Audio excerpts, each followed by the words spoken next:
Hello ladies, gentlemen, and non-binary compatriots. I'm Ray Frickard and welcome back to Superhero Kill Counts. Today we'll be taking a look at X-Men Apocalypse, released in 2016, a mere 3 months after Deadpool, and directed by this fucking guy. This film, set way back in the 1980s, was meant to be a sort of conclusion to the prequel movies up to this point. Honestly, maybe it should have been the last one considering the next prequel film we got. Now the lead up to this movie was filled with controversies in itself. Aside from coinciding with the rise in allegations against Bryan Singer, the first trailer included lines that were cut from the final film due to their blasphemous undertones. I've been called many things over many lifetimes. Ra, Krishna, Yahweh.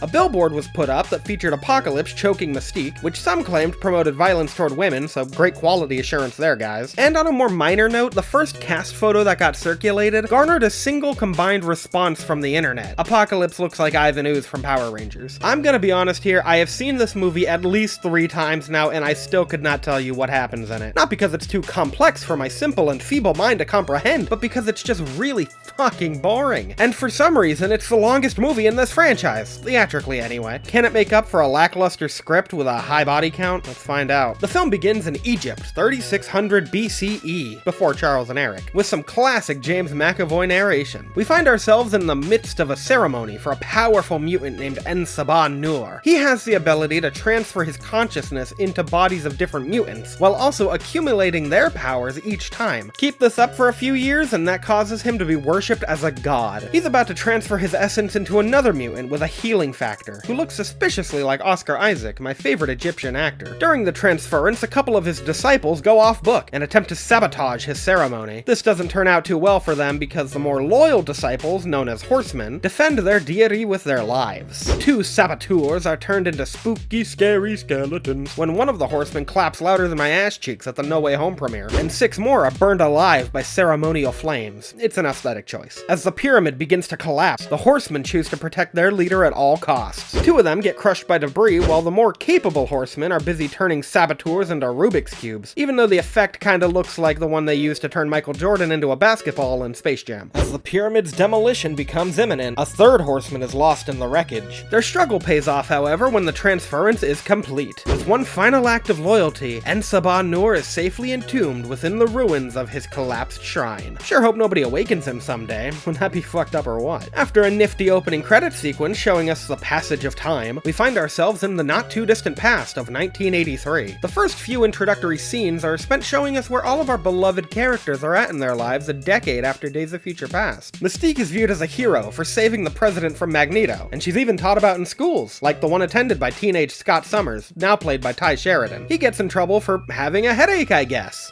Can I please go to the bathroom? I think there's something seriously wrong with my eyes. Fine, Scott. And afterwards, why don't you stop by the principal's office and explain to him that you're disrupting class again? What is it with teachers getting on this guy's ass every time he gets a migraine? Stop it, it's stupid. As he runs to the bathroom to sort out his issues, he gets accosted by the school bully, who gets fucking wrecked when Scott manifests his mutant powers for the first time. Just imagine getting the short end of the mutant stick when you wake up one day and realize you have lasers constantly firing out of your face at all times. At least he'll always win a staring contest. After that, we're transported to East Berlin, where Mystique infiltrates a shady mutant fight club that forces mutants to fight in an electrified cage for the entertainment of others. The reigning champ is Roger Taylor himself, Warren Worthington III. Just ignore the fact that Angel was like 10 during this time period in Last Stand, and in this movie he's a fully grown man. At least this time he's played by Ben Hardy, and there are 2 priorities when casting Angel. He has to be named Ben, and he has to be able to grate cheese with those abs. After taking out Blob, his next opponent is my sweet, sweet boy Nightcrawler, now played by Cody Smith-McPhee, who, like Alan Cumming before him, is definitely the highlight of the entire movie. He burns Angel's wings like Icarus, taking him out of the fight, and Mystique overloads the power, allowing them all a chance to escape. Across the border in Poland, Eric Lencher is making an honest name for himself on the lam, as Henryk Górski, a humble steel mill worker with a wife and daughter, who get next to no screen time, and I don't even think his wife's name is said at all in the movie. As he tucks his daughter into bed that night, she brings up a rather touchy subject. What's happened to them? Your parents? They were taken from me when I was a little boy. Is someone going to take you away? Never. Now can anyone tell me what foreshadowing is? At the Summers residence, Alex and his parents discuss what to do with Scott. Luckily, Alex knows a guy. On their visit to the X-Mansion, he bumps into Jean Grey, now played by Sophie Turner, giving the blandest performance of her career. I just heard you in my head. I'm telepathic, I read minds. I've seen Game of Thrones, so I know she's a great actress, but this is not it, Chief. I blame bad writing and direction on this one. Hank leads them to the professor, and I have a few things to say about Charles Xavier in this movie. First off, worst hair I've ever seen on a man. Call him James Avoy. Secondly, this man's supposed to be 50 years old at this point, and he has nary a wrinkle in sight. He's the polar opposite of 18-year-old Jimmy Stewart from It's a Wonderful Life. What kind of Benjamin Button ass? With a quick demonstration of Scott's abilities, he's enrolled. He even gets some sleek new shades and hits it off with Jean. I wonder how that relationship's gonna play out. In Egypt, we get a reappearance from our old friend Moira McTaggart. She's exploring the wreckage of En-Sabanur's tomb when an order of zealots sets off an event resurrecting their fallen mutant. It's almost like they're bringing about the apocalypse. Oh. His awakening triggers an earthquake that knocks loose a vat of molten steel that almost crushes Eric's coworker before he instinctively catches it and tosses it to the side, blowing his cover. It was at this moment that he knew. He fucked up. The earthquake is also affecting Jean Grey, giving her some spooky nightmares that should be cause for alarm, but Charles gaslights her into thinking it's nothing and sets her mind at ease. He pulls out Cerebro to see what the fuck is going on, and discovers Moira's at the epicenter of it all. She looks amazing. She's barely aged a day. Look who's talking! Charles awkwardly stumbles his way into Moira's office, and back into her good graces, where she tells him about the cult of En-Sabanur and how he was the world's first mutant. Blah blah, phenomenal cosmic powers, you know the drill, he's gonna take over the world, the X-Men gotta stop him. In Poland, Eric is planning to take his family on the run, when he finds his daughter's been kidnapped by the police. Oh my God, it's true!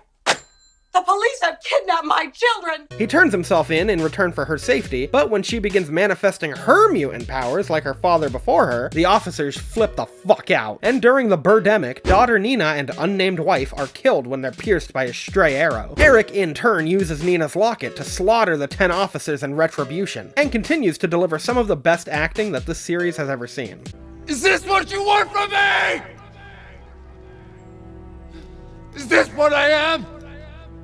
Back in Berlin, Mystique takes Nightcrawler to meet up with a mutant named Caliban, who fills her in about Eric's family, and she pays him off for safe passage to America. As Apocalypse roams the streets of 1980s Egypt, he stumbles across a young Aurora Monroe, played by Alexandra Shipp, who's been cornered for stealing, and in order to protect a fellow mutant, he decapitates 3 of the men with sand and entombs another man in a wall like he's Roger frickin' Waters. As a thank you for saving her life, Aurora introduces Apocalypse to the wonders of television, and his binge watch of world events leads him to one conclusion. The world is a mess, and I just need to rule it. He enlists Aurora as the first of his new horsemen, bestowing her with a pretty bitchin' hairstyle. The duo pay a visit to Caliban, sensing his ability to track mutants, and demand they find him some tough new horsemen. Caliban's bodyguard Psylocke joins the party with little hesitation, and now Apocalypse only needs 2 more in order to complete his set. He tracks down Angel and gives him a pair of blade wings in order for his loyalty. Talk about new metal. For his final recruit, he finds Eric at the steel mill, preparing to kill the workers who ratted him out. Apocalypse does him a solid by trapping the 8 workers in the ground, presumably leaving them to suffocate. At least their families won't have to pay for burials. He teleports Eric back to Auschwitz, no doubt triggering his PTSD, in an attempt to help him reach his full potential, I guess? Eric mentions his mother and father's deaths at the hands of the Nazis, and due to my arbitrary rules that I've established for this series, I'm gonna count Jacob Lencher because now we have confirmation of his death? I don't know, man, I'm making this up as I go along. Eric brings the camp to the ground and joins Apocalypse's horsemen, relegating himself to the bringer of destruction he believes he was born to be. At the X-Mansion, Raven gets reacquainted with the team, and Kurt makes some new friends. This is also the only X-Men movie where Jubilee gets any actual lines, and she's still barely in it. What is up with that? Raven informs Charles about Eric's misfortune, and he uses Cerebro to track him down, finding him in the middle of Apocalypse's weird little dress-up party. He attempts to reason with him and bring him back to the mansion, but that goes about as well as can be expected. Think of your wife, think of your daughter. What would they have wanted? I would have wanted to live. Unfortunately for Charles, Charles, he connects to Apocalypse, who gets a real taste for mind control when he overpowers the Professor, and in true Superman 4 fashion, uses his telekinesis to launch every nuke from all around the globe, disarming the planet of any sort of defense from his domination. As the weapons are ejected, the world watches on in fear, including a stantastic cameo featuring his real-life wife Joan. With Charles incapacitated, Havoc destroys Cerebro, and Apocalypse enters the mansion to kidnap the Professor for his own nefarious reasons. Havoc fires a blast at him, but misses, and causes the entire mansion to go up in flames. Luckily, before I have to count the entire lineup of future X-Men as dead, our boy Quicksilver comes to the rescue in a much bigger version of the amazing scene from Days of Future Past, which I still think is just as cool as the one in the other movie. Quicksilver's here because he found out between movies that his father is Magneto, and now he's trying to find a way to tell him that. It doesn't really go anywhere in this movie or in any of the later movies, so I'm just gonna leave it at that. While we don't need to add any teenage students to the count, we do have to add Alex Summers, who was the closest to the blast when it happened, leaving Scott in anguish for 0.2 seconds before the plot requires that he forget about his brother altogether. A rescue helicopter appears, but they're not here for any rescuing. That stinky bitch William Stryker commands his men to take Mystique, Beast, Quicksilver, and Moira back to their base for questioning. Nightcrawler bamfs himself, Cyclops, and Jean Grey onto the helicopter to rescue their colleagues, but they didn't account for this military chopper to have some anti-mutant field around it, preventing them from escaping, so it seems they've got a one-way ticket to hell. Stryker tells them that the psychic event that disarmed the world of its defenses was traced back to the X-Mansion, and he believes it to be the work of Charles Xavier. Completely oblivious to their pleas that there's something more terrible out there, Apocalypse confides in Charles that he would like to add mind control to his ever-growing list of powers. Charles obviously isn't down to clown with Blue Steel, leading Apocalypse to force his hand. With seemingly all hope lost, he tries appealing to Eric's better nature.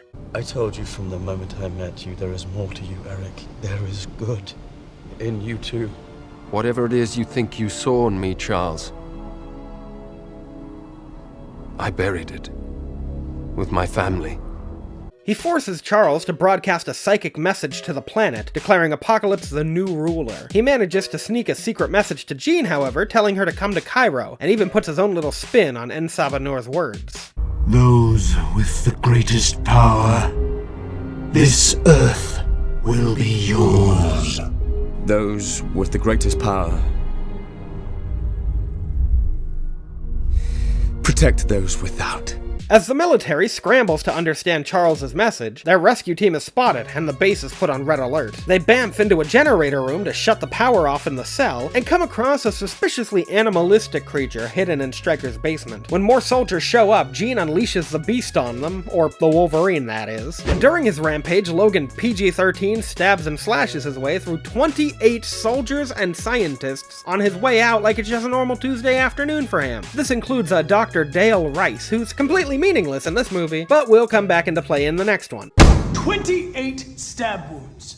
He's about to bounce when Jean calms him down telepathically, giving him a piece of his humanity back and giving the audience a very strange semi-romantic moment between a grown-ass man and a teenage girl. I'm sure Bryan Singer didn't think twice about it. With all their opposition disposed of, Kurt, Jean, and Scott rescue the other X-Men and head off to Egypt for the final battle. Apocalypse straps Charles in for the transference ceremony and orders his horsemen to play defense.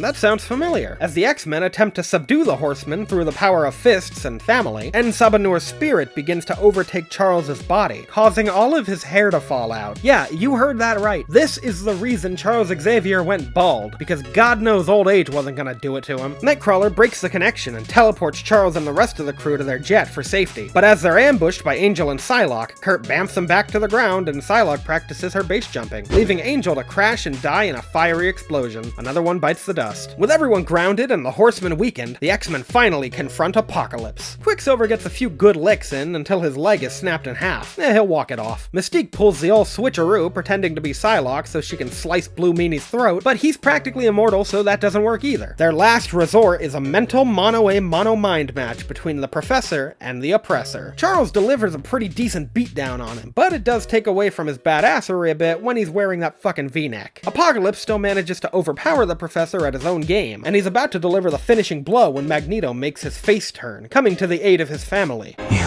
betray me. No.